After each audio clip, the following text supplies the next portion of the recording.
Je suis pas du tout convaincue par ce nouveau fond pour les book hauls. Mais pas du tout. Bon, on s'en fout, hein, le plus important c'est que Noël soit passé. Donc j'ai de quoi vous montrer. Allez, on y va tout de suite.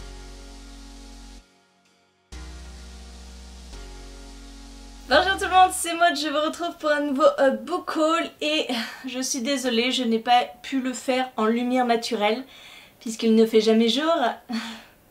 Merci l'hiver.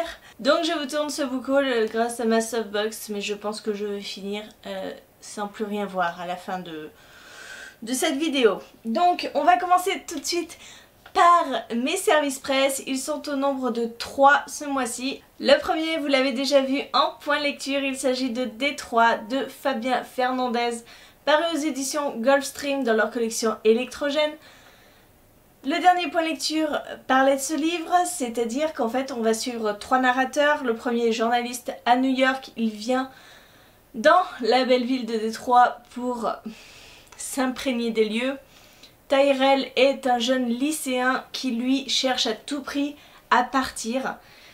Et le troisième narrateur, c'est tout simplement la ville de Détroit qui nous raconte ce qui s'y passe dans ces rues, qui foule son goudron, etc. C'est très particulier, c'est très sombre, mais c'était une excellente lecture. Le second service presse, c'est l'auteur qui me l'a directement envoyé et qui est passé par Séverine de la chaîne Il est bien ce livre pour me contacter, pour nous proposer des services presse à nous booktubeurs. Donc je suis ravie de vous présenter Le fil d'argent de Rebecca Greenberg et c'est donc de l'autopublication. Le livre en lui-même est juste splendide, la couverture est magnifique. Et ici nous allons partir dans une histoire un petit peu surnaturelle. Nous allons suivre Thomas qui est journaliste dans un journal new-yorkais. Par un jour de blizzard, sa vie va complètement basculer. Il va se retrouver avec des pouvoirs surnaturels. Et c'est pas évident de rester les pieds sur terre quand on est capable de se déplacer dans le temps et l'espace. Avouez que c'est accrocheur, hein. Non, je ne pouvais pas laisser passer ce livre. Donc voilà, je suis très contente que l'auteur me l'ait envoyé. Donc merci à l'auteur et merci à Séverine pour avoir fait le lien. Et le troisième service presse, c'est un e-book qui m'a été gentiment proposé par Librinova. Il s'agit du premier tome de la saga Le siècle du phénix. Ce tome 1 se nomme L'Odyssée des sœurs fantômes et il est écrit par Thomas et Nino. Je dois bien vous avouer là, que comme ça, je ne me rappelle plus du tout du résumé. Simplement, je sais que quand on me l'a proposé, le résumé me tentait énormément. Il sera lu prochainement. Pour l'instant, je n'ai pas de liseuse. Voilà, tout simplement. Je l'ai donné à une copine qui est en Nouvelle-Calédonie. Donc il sera lu dès que j'aurai de nouveau ma liseuse mi-janvier. C'en est tout pour les services presse. Maintenant je vais vous parler de mes cadeaux de Noël. Parce que franchement c'est ceux qui se trouvent tout en haut de la pile. Et j'ai pas envie de tout démonter. Donc le premier, hop, il est ici. Il est encore sous blister, donc je pense que ça va refléter à mort. Mais bon, vous le connaissez, hein. C'est Harry Potter, illustré, le tome 3. Paru chez Gallimard Jeunesse, écrit par J.K. Rowling et illustré par Jim Kay. Ce sont ces magnifiques livres, splendides. Voilà, je ne l'ai même pas encore ouvert, donc je n'ai pas pu admirer encore les magnifiques images. Mais je suis trop contente, merci mon chéri. Bon, c'est un petit peu tout dans le désordre, hein, vous m'excuserez, mais... Ma mère, mes parents m'ont offert L'Appel du néant de Maxime Chatham, paru aux éditions Albin Michel et... Voilà, c'est le troisième tome d'une saga dont j'ai beaucoup aimé le premier tome. La Conjuration primitive, je vous l'avais d'ailleurs fait gagner au 1 an de la chaîne, si je ne m'abuse. Le second tome, La Patience du diable, ne m'avait pas forcément convaincue et j'ai un petit peu peur pour ce troisième tome parce que Séverine l'a classé dans ses flops. Mais bon, on verra bien. Je ne me suis pas spoilée, je n'ai pas regardé le derrière, mais bon, je pense que nous allons continuer à suivre Ludivine Vanker, qui est l'héroïne de cette saga. Et voilà, sûrement du terrorisme, des meurtres, des tueurs en série, le truc habituel quoi. On repart sur un cadeau de mon chéri avec... C'est mieux à l'endroit, hein. avec le second tome de Zalim de Karina Rosenfeld paru aux éditions Scrinéo. La couverture est encore une fois splendide. Scrinéo fait des livres splendides. J'avais beaucoup aimé le tome 1, nous nous retrouvions dans une histoire où deux pays s'affrontaient, dans de la fantaisie, hein, donc deux territoires s'affrontaient, et pour gagner la guerre, l'un des deux territoires faisait appel à Zalim, un démon, sauf que ce démon apparaît dans le corps de quelqu'un et on ne sait jamais de qui, il prend possession. Et voilà, donc c'est ce second tome, il est tout beau, il est là, et il reste plus qu'à le lire. Et le dernier livre qu'il m'a offert, il s'agit de La Belle Sauvage de Philippe Pullman. Donc c'est le premier tome de la trilogie de la poussière et c'est paru chez Gallimard Jeunesse. Voilà. J'ai adoré la trilogie À la croisée des mondes, donc je ne pouvais pas passer à côté de ce livre et que je trouve franchement splendide. Moi j'aime bien la couverture, je sais que tout le monde ne l'aime pas mais moi je la trouve magnifique. J'ai la première trilogie en poche, bon bah ça dénoterait un peu dans la bibliothèque mais c'est pas grave, je pouvais pas attendre. Donc j'espère le lire très bientôt, même s'il fait 530 pages, à peu près, un truc comme ça. Je vous parle d'un gain concours, décidément cette vidéo... Eh bien on parle beaucoup de Séverine, de la chaîne Elle est bien ce livre, puisque j'ai gagné à son calendrier de l'Avent Itinéraire d'une mort annoncée de Fabrice Barbeau aux éditions Hugo Thriller. Alors j'ai pas enlevé le bandeau mais je trouve ça un petit peu moche. Voilà. Je ne sais pas grand chose de ce livre, je sais qu'on est dans un thriller où un gars a une complète descente aux enfers, une de ses amies va lui organiser un anniversaire surprise et ça va être l'hécatombe. Il va y avoir des morts dans tous les sens et je ne sais pas plus. Mais je ne veux pas en savoir plus. Je sens que ce livre, ça peut être pas mal.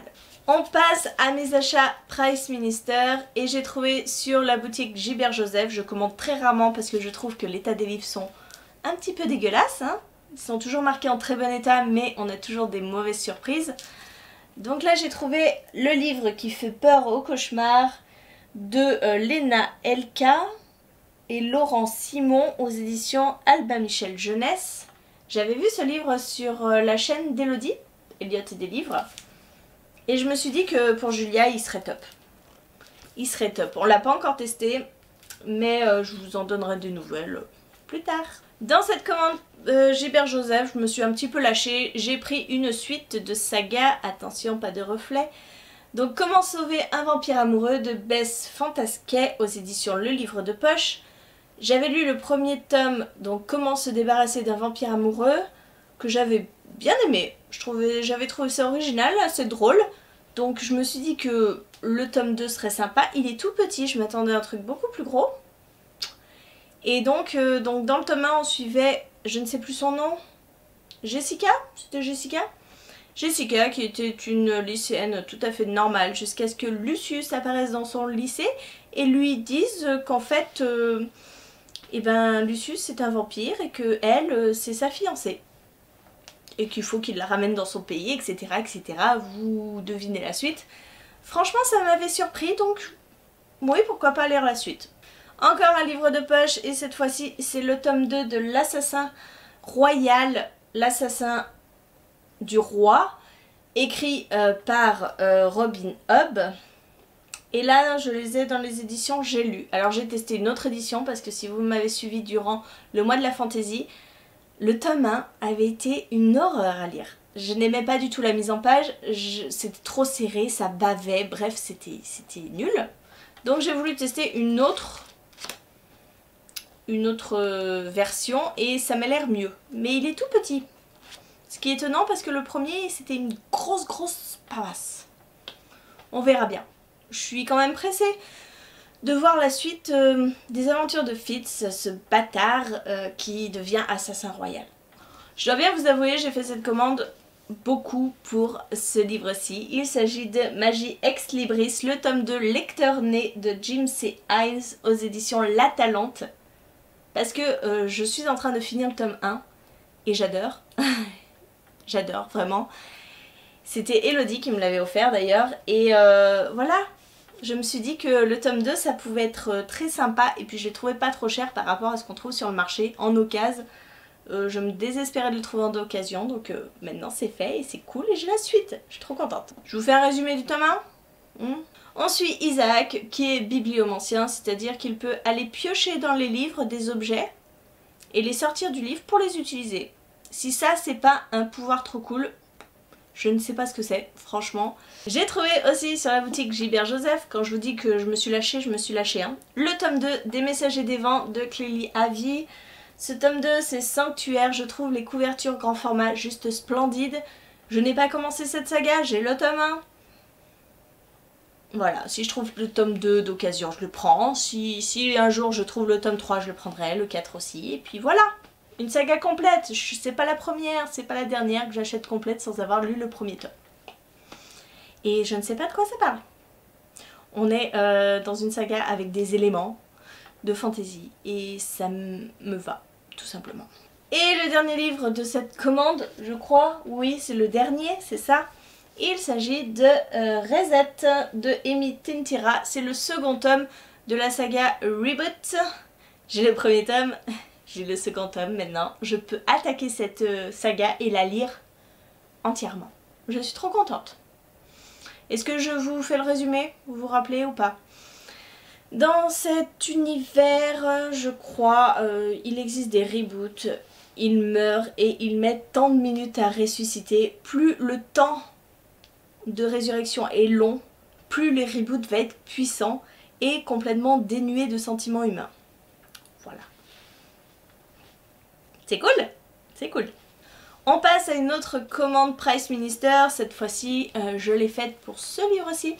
Il s'agit de The Ones, le tome 2 de Daniel Schwerenbeker. Excusez-moi. Paru aux éditions Hugo Roman New Way. J'ai lu le premier tome avec Marion de la chaîne Entre les Lignes. J'avais bien aimé ce tome 1. Franchement, c'était bien passé. Donc quand j'ai vu ce tome 2, et je crois que c'est le dernier tome, et ben je me suis jetée dessus. Voilà. On n'entend pas du tout parler de ce second tome. Pourtant, le premier tome avait fait beaucoup parler de lui. Et je désespérais de l'avoir. Donc je suis contente qu'il l'ait sorti. Dans cette histoire, nous suivons les Ones. Il s'agit de 1% de la population qui a été génétiquement modifiée. Et en fait, tout va basculer. Là où normalement ils ont les meilleurs jobs et tout. En fait, ça va se retourner contre eux puisque les humains lambda vont se rebeller et vont déclarer que c'est injuste et que au lieu de leur donner les meilleures choses, on va plutôt les opprimer, à l'inverse. Ouais, bah oui. Donc voilà, c'est le tome 2, j'ai hâte de finir cette saga. Après je vous dis que c'est la fin de la saga, mais j'en sais rien, je crois que c'est la fin. Et dans cette même commande, j'ai trouvé Follow Me de Fleur Anna, le tome 1, seconde chance, dans les éditions Hugo Roman, collection New Romance.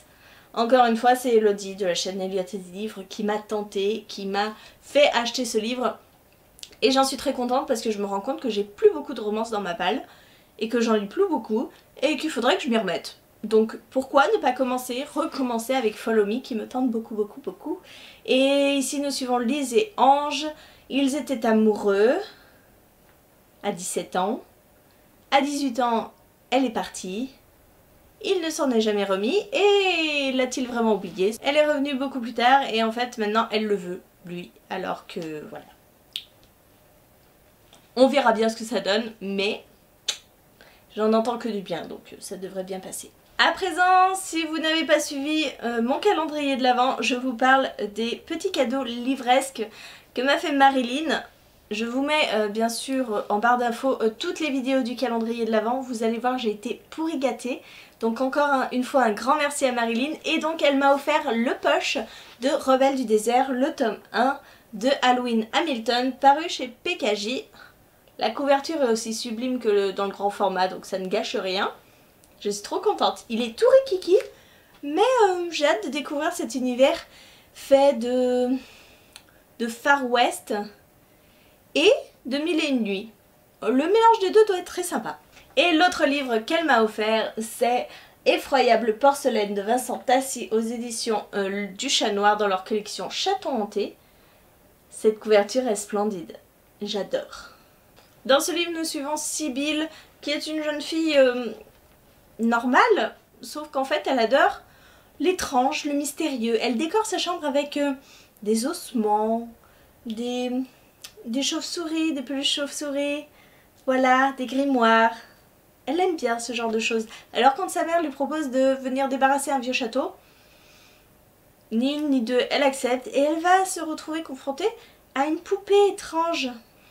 Je n'en sais pas plus, mais ça a l'air un petit peu flippant, mais c'est pour les 9-12 ans, donc normalement je suis grande, je devrais pas avoir peur. Normalement. Pareil, si vous me suivez sur Instagram, vous avez dû le voir passer, il s'agit de l'intégrale des orphelins de Windrather. Donc l'intégrale qui regroupe les épisodes 1, 2, 3 et 4, c'est écrit par Paul Clément et c'était une campagne Ulule. Si vous vous souvenez, j'avais déjà chroniqué l'épisode 1 que j'avais eu en e-book puisqu'il y avait une opération où il était offert. Je ne sais pas si c'est toujours valable, vous pouvez toujours aller voir. Et donc voilà, j'ai voulu le livre physique avec plein de goodies. Donc des marque-pages, voilà les marque-pages, les cartes postales, parce que ce livre en fait est illustré, hein. Ça ne gâche rien, il est illustré, il est bien sûr dédicacé, voilà c'est splendide, le travail effectué est magnifique. Et j'ai hâte de connaître la suite pour Spinello et les autres orphelins. Maintenant, je vais vous parler de 2 cadeaux d'anniversaire. Oui, on est au mois de décembre, mon anniversaire est début novembre. Mais que voulez-vous? Ma meilleure amie, on n'a pas pu se voir avant. Elle m'avait prévu ces petits cadeaux, donc je les ai découverts avec plaisir fin novembre. Et maintenant, je vous les montre. Je pense qu'elle a voulu me faire travailler mon anglais puisqu'elle m'a offert The Bane Chronicles de Cassandra Clare, Sarah Rees Brennan, Maureen Johnson. Voilà. C'est un hors-série de The Mortal Instruments avec comme personnage principal Magnus Bane, que j'aime beaucoup. Donc voilà, c'est un petit pavé en anglais.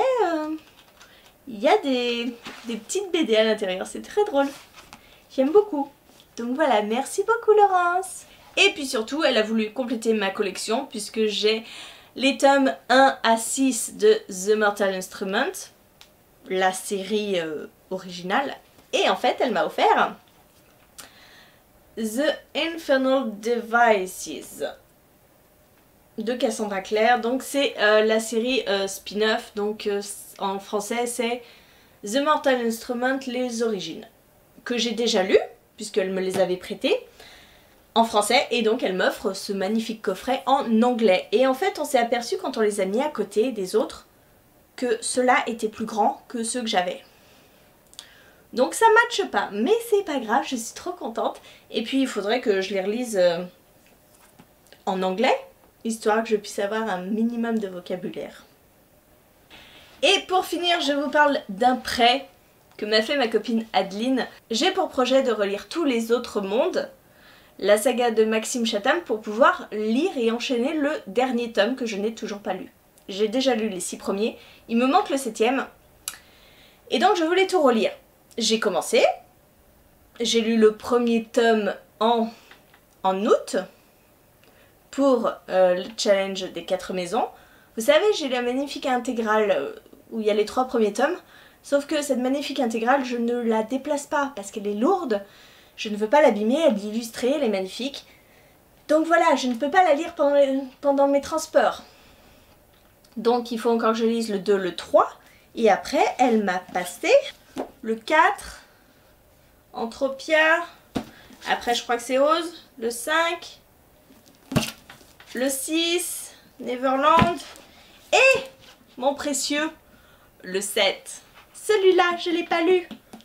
Mais comme je veux me faire toute la saga, et ben je suis pas prête de lire. Donc il va falloir que je me mette comme objectif de lire un autre monde par mois. Pour que dans 6 mois je lise ce livre. Parce que je veux savoir comment ça se finit pour Matt, Tobias, Ambre et tous les autres pans. Parce que j'adore cette saga. Voilà, donc plein de grosses pavasses à lire. Plus les 2 premiers. Mais je vais y arriver, hein. Je vais y arriver et comme ça, je les ai tous. Et Et je voulais vous montrer des petits goodies que j'ai eu, donc que j'ai acheté. J'ai encore passé une commande chez Mine. Donc si vous ne savez pas, hop, Mine. Comment ça s'écrit? Ça s'écrit comme ceci. Elle fait des marque-pages magnifiques. Je les adore. Donc cette fois-ci, je me suis pris Wingardium Leviosa avec Relique de la mort. Je me suis pris Jon Snow avec Fantôme et le porte-clés Game of Thrones. Voilà le symbole des Stark. Et j'ai fini par prendre aussi Stranger Things avec le petit. C'est une petite ampoule, vous savez. Dans la saison 1, ça joue une grande importance, ces petites guirlandes lumineuses. Voilà, je voulais celui-là. Je l'ai vu passer sur son Instagram. Je savais qu'elle allait sortir, mais il n'y avait pas de stock. Et là, dès qu'il y a eu du stock, je l'ai pris, je me suis jetée dessus. Et en prime, j'ai eu droit à un petit marque-page papier. Voilà. Est-ce qu'il est utile que je vous montre la pile de marque-pages que j'ai eu en plus grâce à Marilyn? Oui, je vais vous le montrer. Rapidement, hein, par contre, parce que si je faisais le détail, il y en aurait trop. Voilà, je suis blindée de marque-pages. Merci Marilyn, trop cool. De Marilyn, j'ai aussi eu en petite Funko Pop, Newt, le petit Nifleur, un petit Lou de Game of Thrones, et puis plein de petites gommes Tsum Tsum Disney. Voilà, je vous les sors pas parce que sinon elles vont toutes se casser la gueule. C'est fragile. Mais je vais vous montrer aussi une dernière chose que mon chéri m'a acheté parce qu'il ne m'a pas acheté que des livres mais aussi des Funko Pop. Deux. La première, on reste dans Stranger Things avec Will, le garçon qui disparaît dans Stranger Things. Et nous, entre nous, avec mon chéri, on l'appelle Mireille Mathieu parce qu'il a un peu la coupe à Mireille Mathieu. Et je trouve que la Funko Pop, elle est assez réaliste. Et la deuxième Funko Pop, il s'agit de Daenerys, la mère des dragons. Elle est trop belle et elle rejoint mon petit Jon Snow avec son loup, du coup. Même si c'est pas son loup parce que c'est pas fantôme, mais un loup noir. Donc voilà, j'ai été pourri gâtée. J'espère que la vidéo vous a plu. C'est encore un book haul énorme, comme d'habitude. Hein, voilà. Maintenant, je vais pouvoir aller ranger tous ces petits livres dans ma bibliothèque. Je suis trop contente. C'est presque ce que je préfère, aller les ranger dans ma bibliothèque. C'est bête, on est d'accord. J'espère que la vidéo vous a plu. N'hésitez pas à me dire en commentaire si vous avez lu un de ces livres. Si vous voulez faire une lecture commune avec moi pour l'un de ces livres présentés, n'hésitez pas. J'espère que le cadre n'est pas trop dégueulasse parce qu'en fait, j'ai réagencé toutes mes étagères. Mon chéri voulait une autre disposition, mais je savais très bien que ça allait poser problème pour le book haul parce que c'est pas glamour ce fond. J'aime pas. Mais c'est le seul endroit où je peux poser mes livres, donc je sais pas, je vais réfléchir pour le mois prochain. En attendant, je vous fais des gros bisous, je vous souhaite une très bonne journée, de très bonnes lectures et je vous dis à très bientôt pour une nouvelle vidéo.